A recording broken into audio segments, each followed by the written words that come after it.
Boa noite a todos, a todas, as professoras, as colegas, os alunos, aos telespectadores da TV Informativo, que podem nos ver em tempo real, em especial ao vice-governador do estado, Beto Gril, ao juiz de direito, diretor do Fórum de Lajeado e conhecido como o homem que levantou as cancelas no estado, Luiz Johnson, e o promotor de justiça, Carlos Augusto Fiorioni.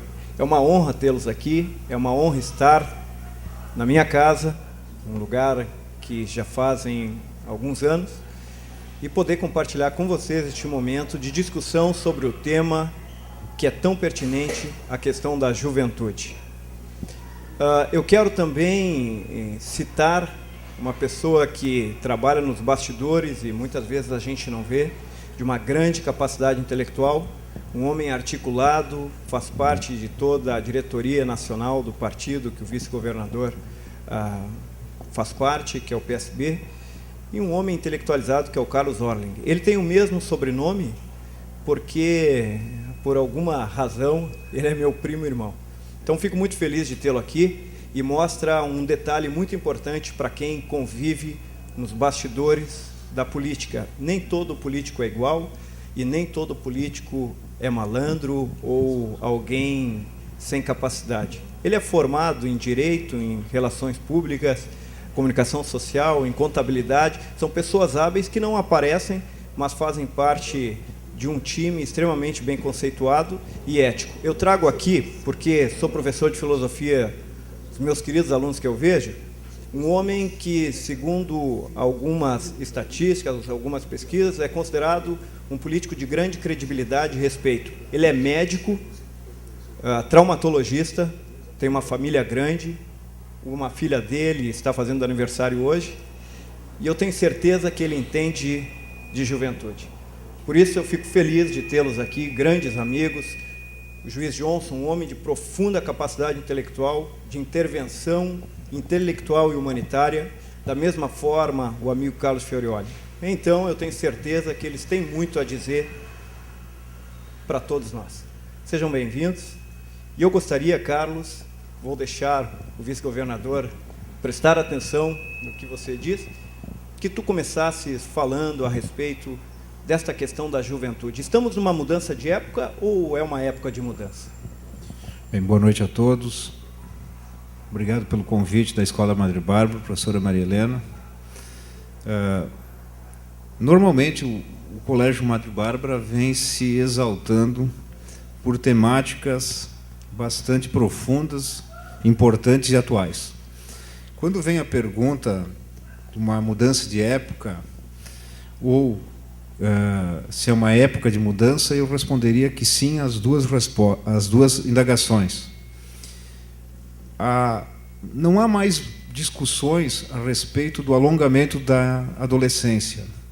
Todos nós sabemos que as mudanças cotidianas, que principalmente as instituições de educação, os colégios vêm passando, nós estamos com um grande alargamento não da infância, e sim da adolescência. Embora a legislação, através do Estatuto da Criança e do Adolescente, tenha estabelecido a adolescência entre 12 anos completos e 18 anos incompletos, e a partir dos 18 anos aplicaríamos maciçamente o Código Civil, o Código Penal, o mundo do direito não se compactua, não se encaixa com a realidade de hoje. Então, não é desconhecido de nós termos pessoas com 20, 22, 24, 25 que não saíram da adolescência, que lá estão ainda com hábitos daquela adolescência que viveram seus pais. Isto tem alguns benefícios, mas, sob o meu ponto de vista, vários malefícios.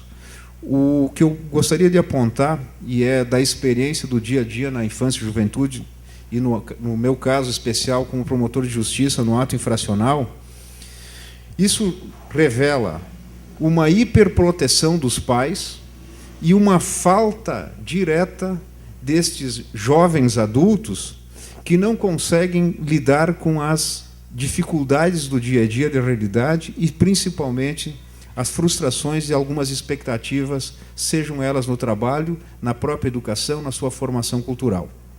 Bem, então, já que começando a encaminhar esse debate, sei da riqueza dos comentários que virão através do vice-governador Beto Grill, pela sua experiência como médico do interior, Dr. Johnson como juiz da infância e juventude, eu me sinto bastante tranquilo em responder, em resumo, que nós estamos numa época de mudança e estamos com mudança de épocas. E isso vai nos conduzir, certamente, a grandes experiências, que só serão positivas se nós tivermos muita capacidade de reflexão e entendimento. Se nós deixarmos o trem da história passar e não pararmos para refletir que ponto de vista, para onde vamos tomar, seguramente nós teremos muitos insucessos. Vice-governador Beto Grill, documento de Aparecida diz que vivemos uma mudança de época em seu nível mais profundo cultural. Esta mudança cultural, nesta época pós-moderna, como é conhecida por muitos intelectuais, reflete em que condições nas políticas públicas e na perspectiva de termos mais jovens no futuro, visto que a juventude começa a romper tempos determinados até então. Quero primeiro, mais uma vez, agradecer o convite, dizer da minha alegria de estar aqui para poder conversar um pouco com os jovens, com os pais, junto com o Dr. Carlos, com o Dr. Johnson e com o meu amigo David, e travar esse debate. Agradecer a professora Maria. A professora Maria também foi a minha alfabetizadora, né? Minha primeira professora, que conseguiu, com muito esforço, mas conseguiu fazer eu aprender a ler. Então, eu relembro também um momento importante da minha vida.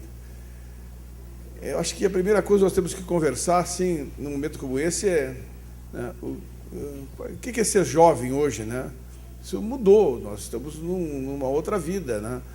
Lá atrás, quando eu era jovem, e eu fui um jovem arrojado, mudancista, que questionei, né, as convenções da época e que não me conformava com o prato pronto e que sempre procurava encontrar o contraditório, e as pessoas tinham que me provar que as coisas deviam ser como estavam sendo apresentadas, porque senão eu queria já imediatamente construir uma outra alternativa.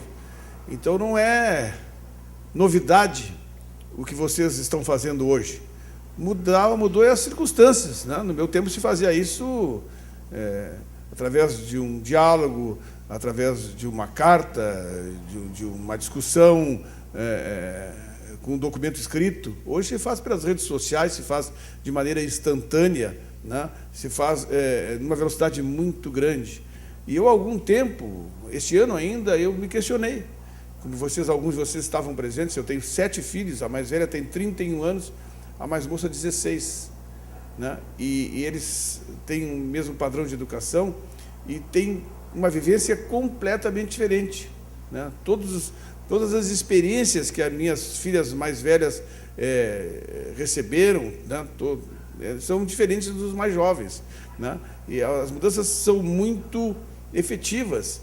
E a nossa sociedade também mudou. E ser jovem hoje, como qualquer fase da vida, né, as diferenças, as dificuldades já começam. Todos nascemos igual, né? Mas quando chegamos para registrar no cartório e se coloca o nome daquela pessoa, ali já começa a mudança, né? Se for filho de um casal de classe média, como eu fui, né, com os pais de uma família organizada, com condições de me dar uma educação, a possibilidade de eu ter um futuro melhor já são imensamente maiores que quando a pessoa recebe o registro e é filho de um casal desajustado, ou que vive em dificuldades, que não tem acesso a uma educação plena, a bons exemplos, né, que sofre todas as consequências das políticas públicas ainda não devidamente organizadas para responder o compromisso da sociedade, do governo que representa essa sociedade. Então, hoje está mudando muito, né? Ser jovem, por definição, né, é uma fase, né, dos 19 aos 29 anos, né? Dos 15 aos 29, né? E que vem depois da adolescência, e que, bom, se torna adulto aquele que se forma, aquele que constitui família, aquele que tem uma profissão, né? E que começa a ter responsabilidade pelo seu próprio sustento, né? Mas isso não é mais assim, né? Hoje, eu digo, né, a juventude é uma metamorfose permanente, né? As transformações são diversas e a família mudou muito, né? Na família hoje, os irmãos que eram irmãos antes, hoje muitas vezes são meio-irmãos. Na família, daqui a pouco, recebe irmãos vindo do outro casamento, do segundo casamento, do terceiro casamento da família, né?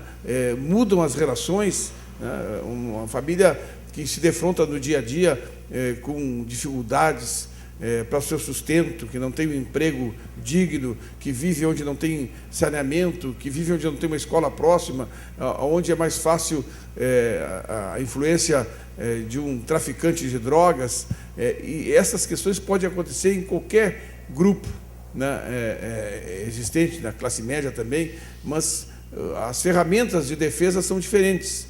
Então, hoje, daqui a pouco tem um jovem com 14, com 16, com 18 anos, que é pai ou mãe de família, que já teve um filho, uma filha, que tem que passar a sustentar, que tem que passar a trabalhar com 15, 18, 20, 22 anos, para poder complementar a renda daquele grupo familiar. Tem muitos jovens hoje que, bom, o cara já tem 31 anos e continua morando em casa, não tem coragem de sair. Então, é tudo muito disforme, não é mais aquela fórmula que a gente tinha há 10, há 30, 40 anos atrás. Hoje, nós temos que entender a nossa convivência numa sociedade diferente, né? Mas, embora todas essas aparentes dificuldades, eu, particularmente, entendo que está melhor hoje do que estava antigamente, né? E que os jovens hoje têm mais condições de adquirir os pré-requisitos para fazer a melhor escolha, né? Essa informação, esse acesso mais fácil do que antigamente a experimentar novas circunstâncias da vida, fazem com que daqui a pouco haja amadurecimento, haja condição de escolha, né? E seguramente, como eu disse lá na abertura, eu vejo pelos meus filhos, pelos filhos dos meus amigos, vejo pela experiência que tive como médico, né, que nós temos toda a condição de ter uma geração que está se apresentando agora melhor do que a nossa, mais tranquila, mais centrada, mais feliz, né? E com mais condições de questionar e de construir um mundo melhor.